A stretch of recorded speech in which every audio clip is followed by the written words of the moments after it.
At lunch, my son yelled, "You've done nothing for us, leave already." I got up and did this. The notification sound made my heart stop. After 3 years of deafening silence, there it was, a message from Jordan. My hands shook as I read those simple words. "Mom, lunch tomorrow? Romano's at 1 p.m. I stared at my phone screen until the words blurred through my tears. No explanation. No warmth. Just a cold invitation that felt more like a business meeting than a reunion with my son. But after 1,095 days of nothing, no calls, no texts, no acknowledgement that I even existed, this felt like a miracle. My fingers trembled as I typed back, "I'll be there." That night, sleep was impossible. I stood in my bedroom at 2 a.m., staring at my reflection in the mirror, practicing conversations that might never happen. The woman looking back at me seemed older than her 45 years.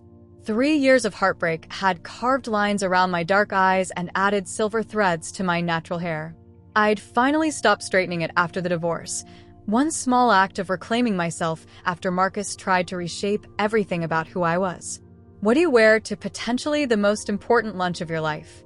I settled on a navy blouse and black slacks, professional but not trying too hard. Though honestly, I'd been trying hard for 3 years just to get a single word from my son. The manila folder sat on my kitchen counter like a sleeping beast. I'd assembled it 2 years ago during one of my darkest nights, when Jordan had completely ignored my birthday message. Inside were bank statements, receipts, letters, photographs, a paper trail of love that had been systematically erased from my son's memory by his father's lies. My therapist, Dr. Williams, had encouraged me to put it together. "Sometimes we need proof for ourselves," she'd said, "even when we never planned to show it to anyone else." I picked up the folder, then set it down. Picked it up again. Should I bring it? What if Jordan thought I was being manipulative? What if he didn't believe the evidence anyway? Marcus had spent years convincing our son that I was selfish, that I'd chosen my career over being a mother, that I'd abandoned them both without looking back. The cruel irony burned in my chest. Every extra hour I'd worked, every promotion I'd fought for, every sacrifice I'd made, it had all been for Jordan. For his private school tuition, his college fund, his future. Marcus knew this. He'd celebrated my success when it paid for our lifestyle during our marriage. But after our divorce, my ambition became the villain in his carefully crafted story. My phone buzzed with a text from my sister Maya. "You sure about this lunch? Remember what happened last time you got your hopes up?" Maya had been my lifeline through everything. She'd witnessed every broken promise, every ignored birthday, every Christmas morning I'd spent crying because Jordan chose his father's new family over me.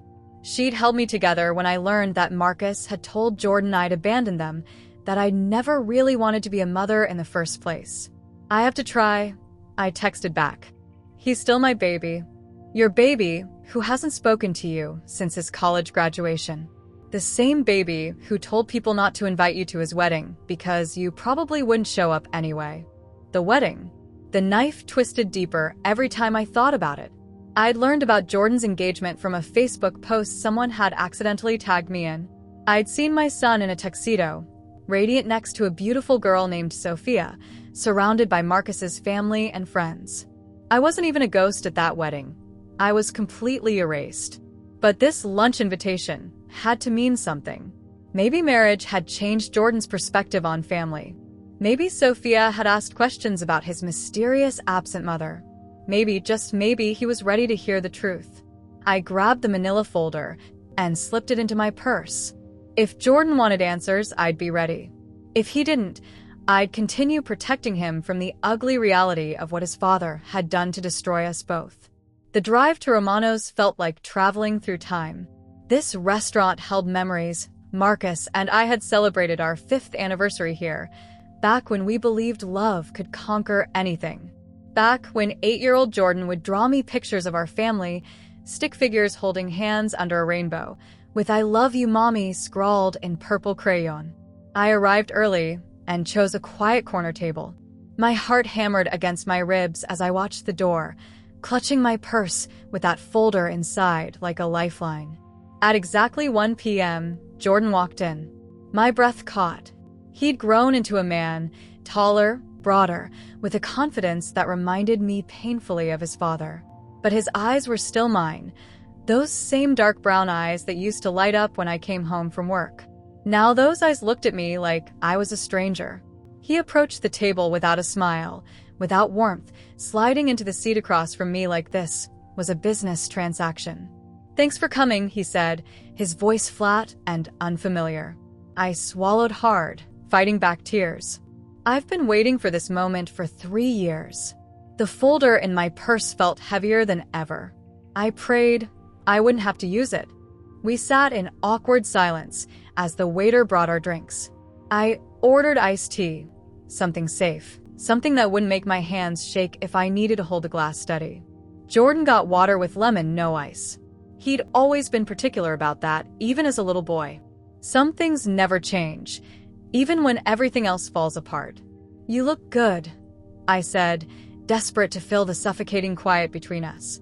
He glanced up from his phone, giving me a quick once-over that felt more like an inspection than recognition. "Thanks. You too." The words hung there, hollow and meaningless. This wasn't how I'd imagined our reunion during all those sleepless nights. In my dreams, he'd run to me, hug me, tell me he'd missed me. In my nightmares, he'd scream at me, blame me, walk away. I'd never imagined this cold politeness that felt worse than either scenario. "How's married life?"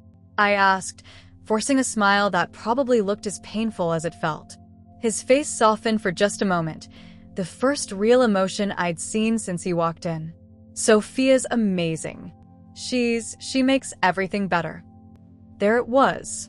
The love in his voice when he talked about his wife made my heart ache with both joy and grief. Joy that my son had found happiness. Grief that I'd learned about it from strangers on social media. "I would have loved to meet her," I said carefully. "At the wedding." Jordan's expression hardened again, and I immediately regretted bringing it up. He set down his water glass with more force than necessary. "Yeah, well," he said, his voice turning sharp, "you were never really there for the important stuff anyway. Why would the wedding be different?" The words hit me like a physical blow, but I kept my face calm. This was what I'd expected. This was the script Marcus had written, and Jordan had memorized every line. "I know you believe that," I said quietly. "Believe it?" Jordan leaned forward, his voice rising slightly. "I lived it. Do you know how many school plays you missed? How many soccer games? How many nights Dad had to order pizza because you were working late again?" Each accusation was a carefully placed stone in the wall Marcus had built between us. I wanted to defend myself, to explain that I'd missed those things because I was working 2 jobs to pay for his private school, that the working late was actually me in the parking lot outside his events, watching from a distance because Marcus had threatened to call the police if I showed up. But I couldn't say any of that. Not yet. Not until I understood why he'd really asked me here. "I know how it looked," I said instead. How it looked. Jordan's laugh was bitter, cruel. "Mom, it wasn't about how it looked. It was about how it was. You chose your career over us. Over me." The waiter appeared with our appetizers, mozzarella sticks that neither of us had actually ordered. We'd been too busy staring at each other to pay attention to the menu. Jordan waved him away, without breaking eye contact with me. "You think I don't remember," he continued, "but I do. I remember Dad making my breakfast every morning while you were already gone. I remember him helping me with homework while you were on conference calls. I remember him tucking me in at night while you were still at the office." Every word was true, but it was only half the truth.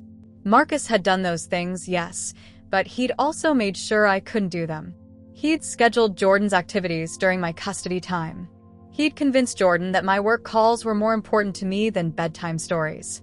He'd painted himself as the devoted single father while casting me as the cold, ambitious mother who'd walked away from her family. "Your father is a good man," I said, because that's what I'd always told Jordan. Even after everything Marcus had done to me, I never wanted Jordan to lose respect for his father. "He is," Jordan said firmly. "He raised me when you wouldn't. He was there when you chose not to be." I bit my tongue so hard I tasted blood. Jordan was 22 years old, sitting across from me reciting his father's version of events like gospel truth. He had no idea that I'd paid for every single one of those soccer uniforms he thought his father had bought. He didn't know that his college tuition, the one he thought came from his father's savings, had actually been funded by my selfish career advancement. "I'm glad he was there for you," I said, meaning it despite everything. "You needed stability." "I needed my mother too," Jordan said, and for just a moment, his carefully constructed anger cracked. I saw the little boy underneath, the one who used to ask why mommy didn't live with us anymore, why she couldn't come to his birthday parties, why she loved work more than she loved him. "You had your mother," I whispered. "She just couldn't show you how much she loved you." Jordan shook his head, the moment of vulnerability passing as quickly as it had come. Don't try to rewrite history now. I'm not 8 years old anymore. I know exactly what happened." He thought he knew. That was the tragedy of it all. Marcus had been so thorough in his campaign that Jordan genuinely believed every lie. The restraining order that kept me away from his school events, Jordan thought I'd simply chosen not to come. The custody arrangement that gave me every other weekend, Jordan thought I'd only wanted him part-time. The financial support that had quietly funded his entire childhood, Jordan thought it had all come from his father. "Why did you ask me here, Jordan?" I asked, suddenly exhausted by the weight of secrets I couldn't tell and truths he wouldn't believe. He straightened in his chair, putting on that businessman facade again. "Because I'm getting ready to start my own family, and I needed to understand something." My heart clenched. "Sophia's pregnant?" "Not yet. "But we're trying." His voice softened again when he talked about his wife. "And I need to know. I need to understand how a mother can just walk away from her child. How someone who's supposed to love you unconditionally can just stop." The question hung between us like a loaded gun. This was it. This was why he'd called. Not for reconciliation. Not for forgiveness. For understanding of a betrayal that had never actually happened. I looked at my son, this beautiful, intelligent, wounded man, and realized that no explanation would be enough. The truth was too complicated, too painful, too devastating to the foundation of everything he thought he knew about his life. But maybe, just maybe, the evidence would speak louder than words ever could. The waiter cleared our barely touched appetizers, and I watched Jordan check his phone for the third time in 10 minutes. Even now, even during this conversation he'd initiated, I could feel him pulling away, ready to leave with his preconceptions intact. "I have a meeting at 3, he said, not looking up from his screen. "So we should probably wrap this up soon." 2 hours. He'd given me 2 hours after 3 years of silence, and he was already planning his escape route. I felt something crack inside my chest, not break, but crack, like ice under pressure. "Of course," I said quietly. "I wouldn't want to keep you from something important." He missed the edge in my voice completely, too busy typing a response to someone who actually mattered in his life. Someone who wasn't his mother. "Look, Mom," he said, finally putting the phone down but not really looking at me. "I appreciate you coming, but I think I got what I needed to know." "And what's that?" "That some people just aren't meant to be parents." He leaned back in his chair with the casual cruelty that only comes from complete certainty. "Dad always said you were too selfish for family life, but I wanted to see for myself. I wanted to understand how someone could just check out." The words hit me like physical blows, each one carefully aimed at the places that already hurt the most. But it was the way he said it, so matter-of-fact, so convinced of his own righteousness, that made my vision blur with rage. "Sophia wants to know about your side of the family," he continued, oblivious to the storm building in my silence. "Medical history, that kind of thing. But honestly, after today, I think it's better if our kids don't know about you at all." Our kids. He was already planning to erase me from the next generation before they even existed. Just like Marcus had erased me from his life. "You know what the worst part is?" Jordan's voice was getting louder now, drawing glances from other diners. He didn't care. He was on a roll, delivering the speech he'd probably practiced in his car. "You still don't get it. You're sitting there acting like the victim, like this is something that happened to you instead of something you chose." My hands were shaking now, gripping my napkins so tightly my knuckles had gone white. 3 years of swallowed words, of biting my tongue, of protecting him from the truth were rising in my throat like bile.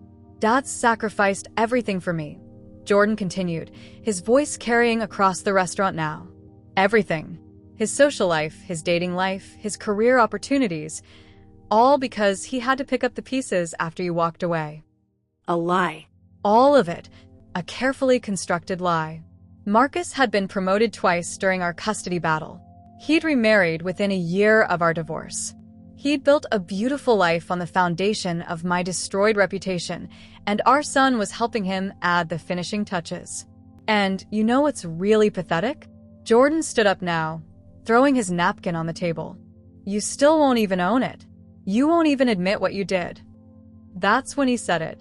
The sentence that shattered the last of my restraint, that broke through 3 years of careful self-control and maternal sacrifice. You've done nothing for us. Leave already. The words exploded across the restaurant like a bomb. Conversation stopped. Heads turned. A mother at the next table pulled her child closer, as if Jordan's anger might be contagious. But all I could hear was the echo of those words bouncing around in my skull. Nothing. Nothing. Nothing. Every sleepless night, I'd worked double shifts to pay his private school tuition. Nothing. Every birthday card I'd sent that came back unopened. Nothing. Every college application fee I'd paid anonymously through his guidance counselor. Nothing. Every scholarship I'd researched and funded in his name. Nothing. Every medical bill I'd covered when Marcus's insurance mysteriously lapsed. Nothing. Every time I'd stood in the back of his school auditorium, watching his performances from the shadows because I wasn't allowed closer. Nothing. Every penny of the college fund that had actually come from my salary, not his father's. Nothing. The silence that followed his outburst was deafening. I could feel the eyes of strangers on us, could hear the whispered speculation about what kind of mother drives her own son to such fury. But for the first time in 3 years, I felt perfectly calm. I reached for my purse with steady hands, my movements deliberate and controlled. Jordan was still standing, breathing hard, probably expecting me to cry or beg or make a scene that would validate everything his father had ever said about me. Instead, I pulled out the manila folder. I set it on the table between us without a word, without explanation, without the desperate justification I'd rehearsed 1,000 times. The weight of it seemed to change the entire atmosphere of the restaurant, as if everyone could sense that something important was about to happen. Jordan stared at the folder like it might explode. "What's that?" he asked, his voice suddenly smaller, uncertain. I stood up slowly, my chair scraping against the floor in the hushed restaurant. I looked at my son, this angry, hurting man who thought he knew the story of his life, and spoke the words I should have said 3 years ago.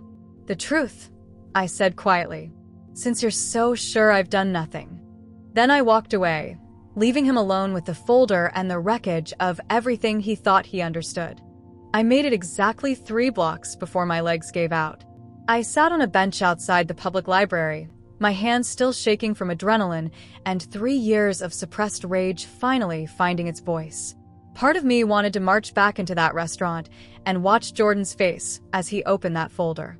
Part of me wanted to run home and hide, terrified of what I'd just unleashed.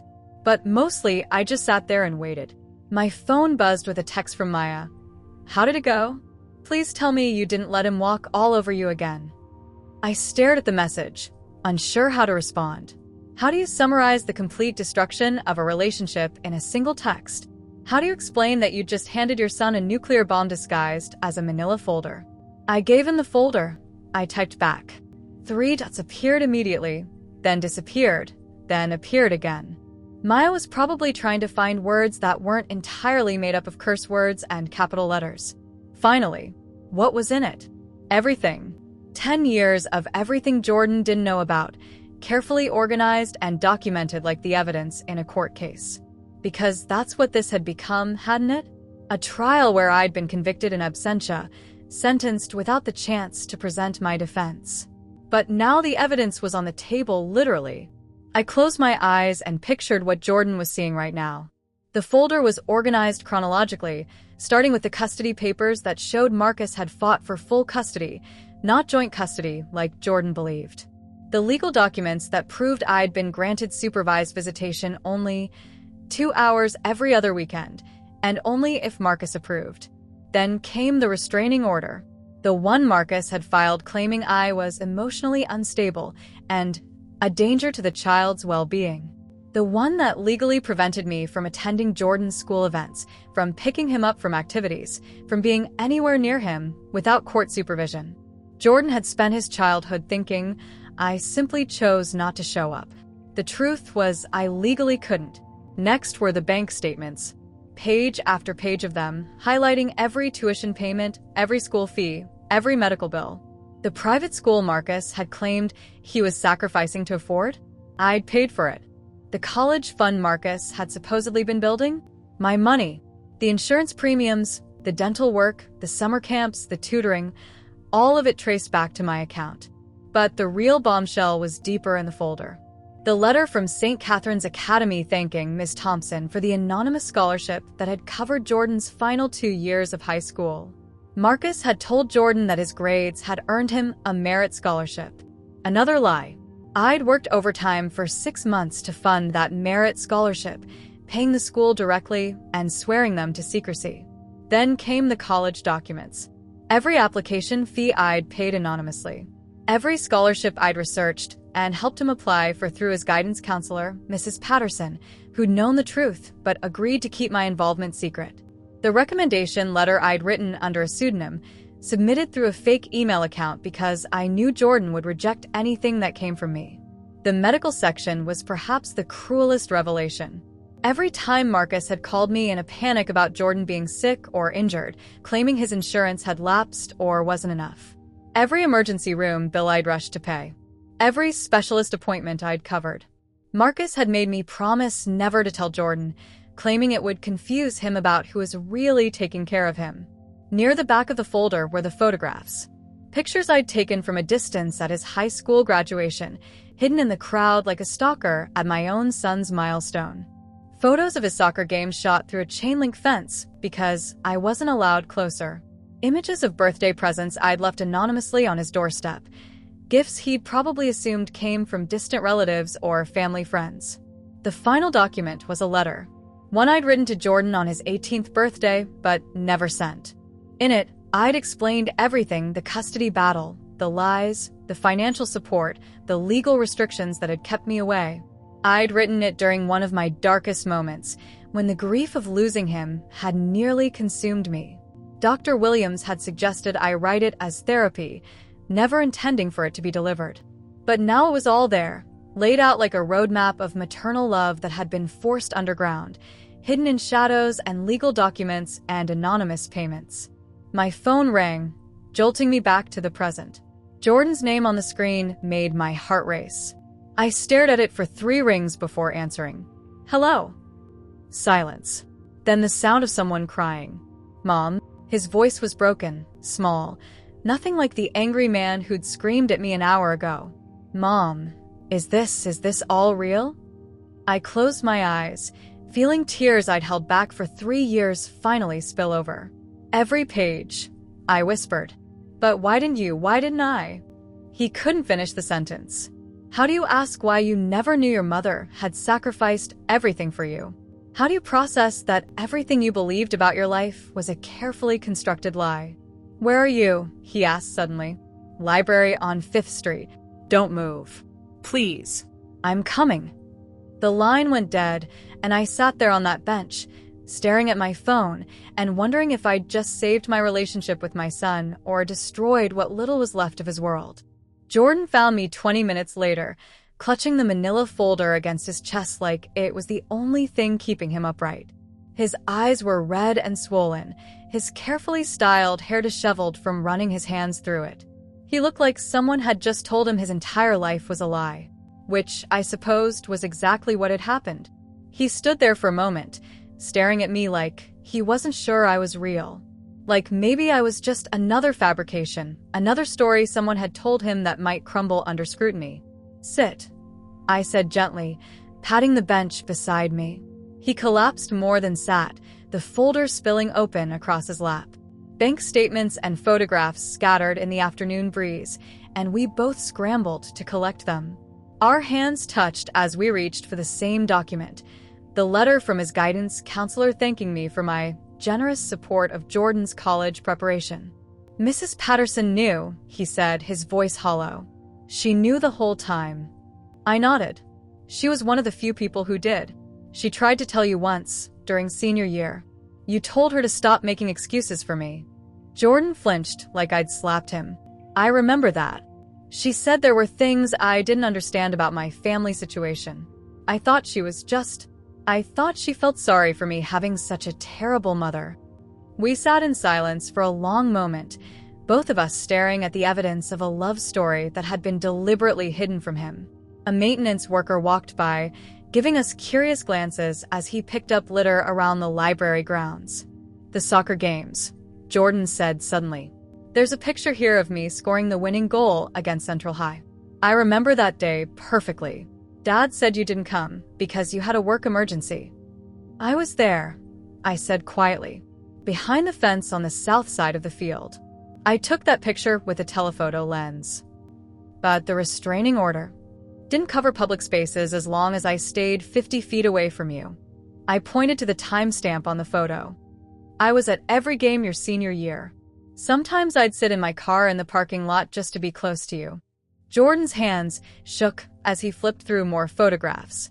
"This is my birthday dinner at Romano's. You were there. 2 tables behind you, wearing a baseball cap and sunglasses like some kind of criminal." I almost smiled at the memory. "You ordered the chocolate cake and made a wish. I wished for the same thing you did." "How could you possibly know what I wished for?" "Because it's what I wished for every night for 3 years. That someday you'd know the truth."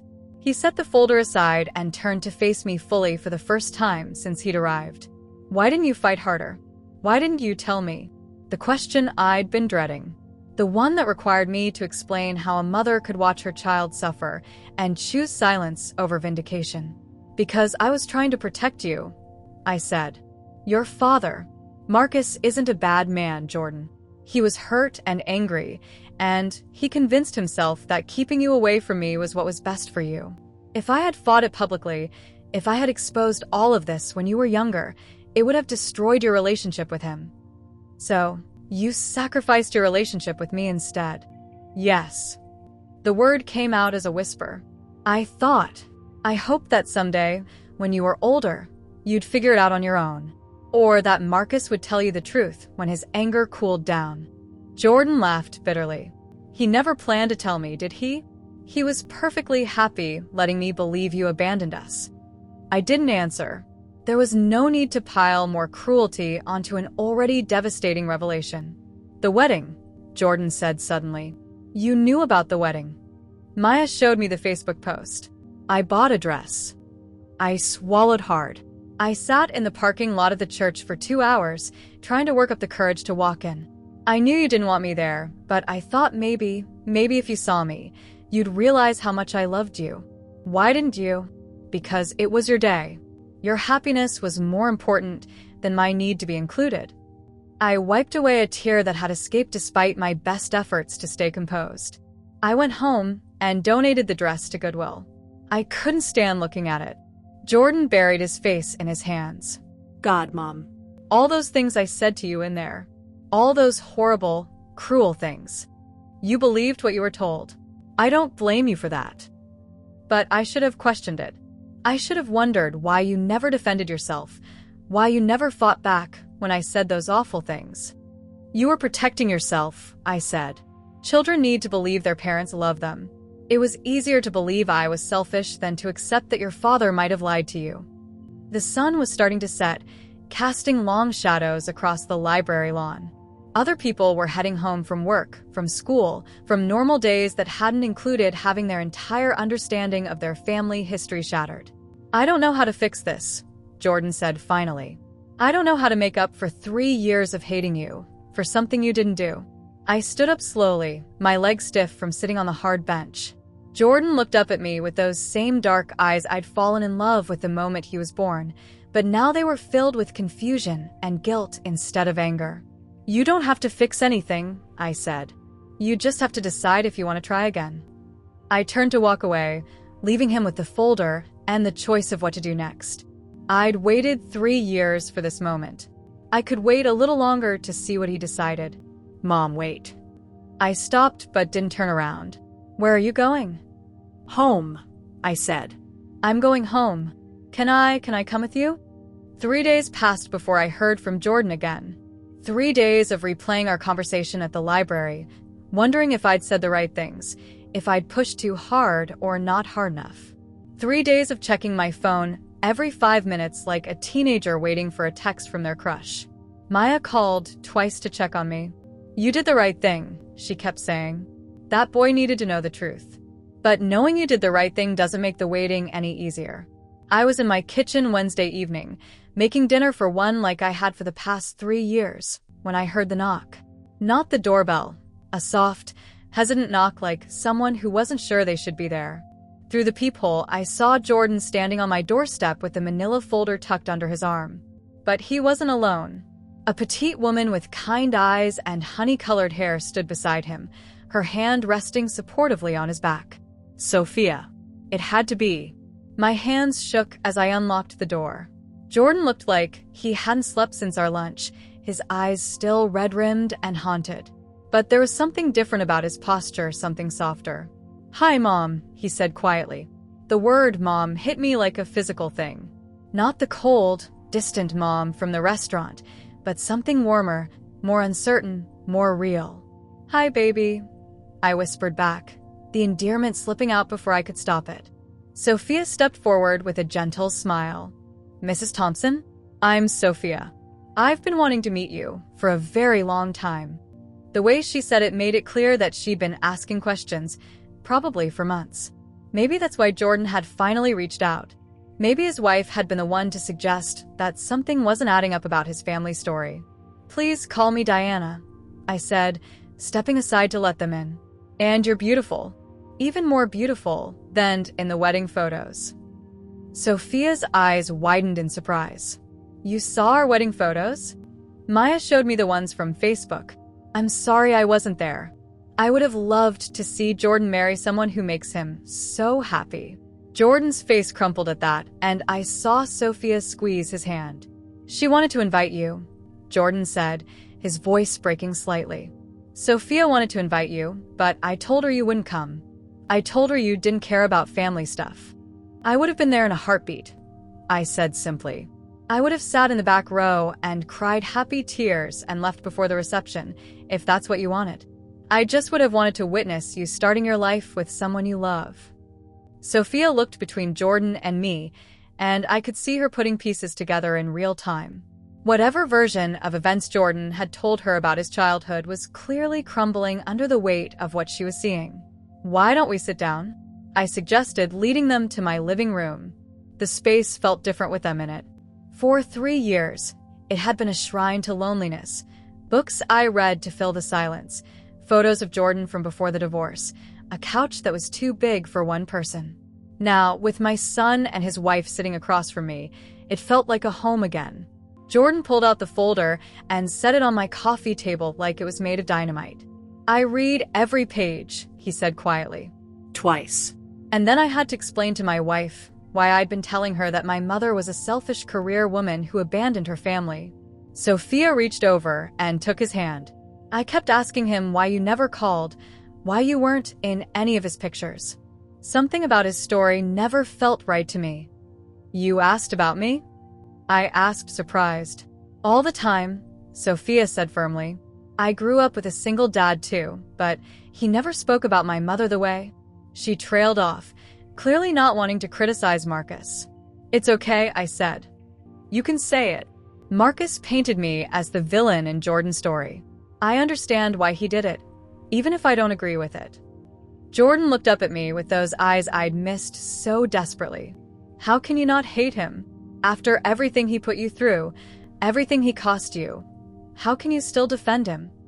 "Because hating him would mean hating part of you," I said simply. And I could never do that. The silence that followed was different from the awful quiet at the restaurant. This was processing silence, healing silence, the kind of quiet that comes when broken things start to mend. "There's something else," Jordan said suddenly. "Something I need to tell you." My heart clenched. What now? What other revelation was waiting to shatter this fragile moment? "Sophia's pregnant," he said, and his whole face transformed with joy and terror and hope. "We found out yesterday." The room spun. I was going to be a grandmother. This beautiful young woman was carrying my grandchild, and if things had stayed broken between Jordan and me, I might never have known. "Congratulations," I whispered, and then the tears came. 3 years of held-back emotions poured out in ugly, relieved sobs. Jordan stood up from the couch and crossed to where I was sitting. For the first time in 3 years, my son hugged me. Really hugged me, not the distant, obligatory embrace from the restaurant, but the kind of hug that says, "I'm sorry, and I love you, and I missed you all at once." "I want you to be part of this," he said into my shoulder. "I want my child to know their grandmother.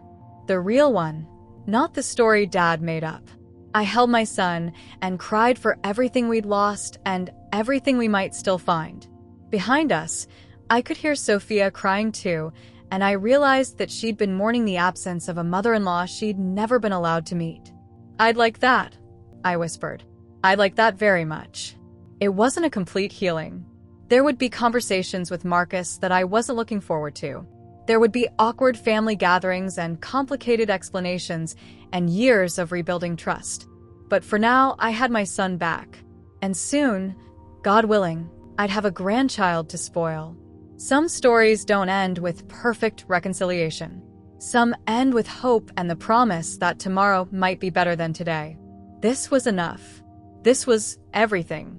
The boardroom looked exactly the same. Same mahogany table, same floor-to-ceiling windows overlooking Manhattan, same executive chairs arranged in a perfect circle of corporate authority.